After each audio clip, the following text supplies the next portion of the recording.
Hey folks, it's Lindsey Hustle with SPS back in the building over at Grand Ledge High School, home of the Comets for the SPS Track and Field Tour. And I'm here with a coach that has a lot of accolades, Coach Rich White, known as one of the best long jump coaches in the state. Is he a long jump coach? Long jump and high jump. Long jump and high jump. And give him all his props. And I sat down with his student athletes.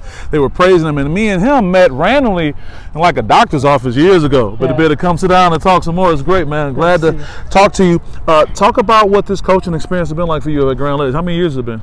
So this is year 18. 18? Yeah. Man, you got that's a whole kid's lifetime, but 18 years, how awesome is that? Talk about what that's been like. Oh, it's been great. I didn't think that I was going to be a coach. One of my old track coaches decided and asked me if I was interested in being a coach, and I told him no at first. Why'd you say no? Because I didn't want to be bothered with kids at first, right? So I actually sat down with the middle school coach, Wayne Neal, and me and him just had a casual conversation, and he talked me into coming out and to be an assistant coach for the middle schooler, and I've been here ever since. Wow. Talk about temperament. I've had my coaching hat on at times, and people can say in the last 20-so years things have changed. How does your personal temperament help you manage being out here with the highs and lows of what student athletes go through? So, I think just being out here with the athletes and being able to work with them through their ups and downs, I think at the end of the day, my coaching style is that, it's about being better. So even if you're better by 1/10 of a second, that's you PRing in something, right? Yeah. So at the end of the day, it's not about the first, second, or third. It's how do we make an athlete better. I'm going to put my sports psychology hat. I love that because that sounds like no matter what, I can make these incremental changes. There's some progress I can have. It doesn't have to be that I made this huge jump, no pun intended, but just being better. Talk about the patience it takes to have that kind of coaching attitude. It takes a lot of patience. It does, because we have athletes, they're sometimes at the high of their height, and then they fall to the low of their low.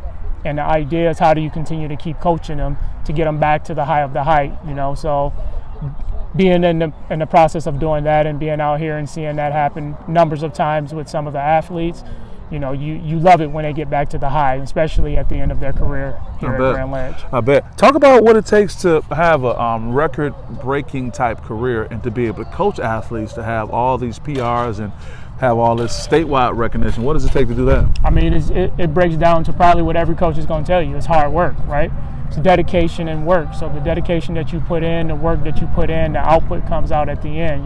We always talk about that. So watching an athlete put in the work and then you see them reaping the benefits of it later on is always a great deal. That's what I live for. This may be a trick question. You can handle it. What's more important or needed, attitude or ability? I'll give you a little bit of both, but I'd say attitude is probably more than any other. That wins out a little bit more. Why so? Because attitude is what's going to make you better in the long run, right? The ability is always going to be there. As an athlete, you got kids that you can put into anything, and they got the ability to be able to do it.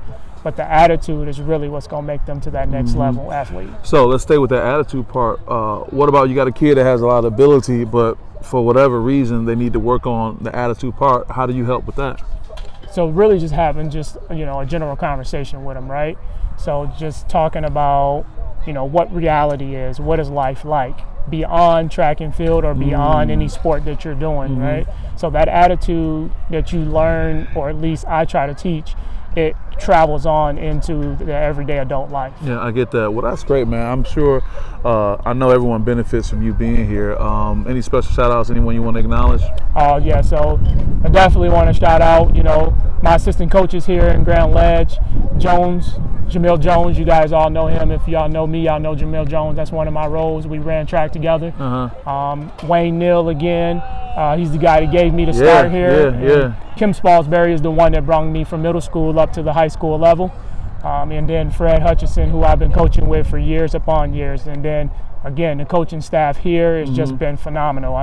We work as a family, not as coaches. So, everything we talk about is within a family situation. And it's been great being out here.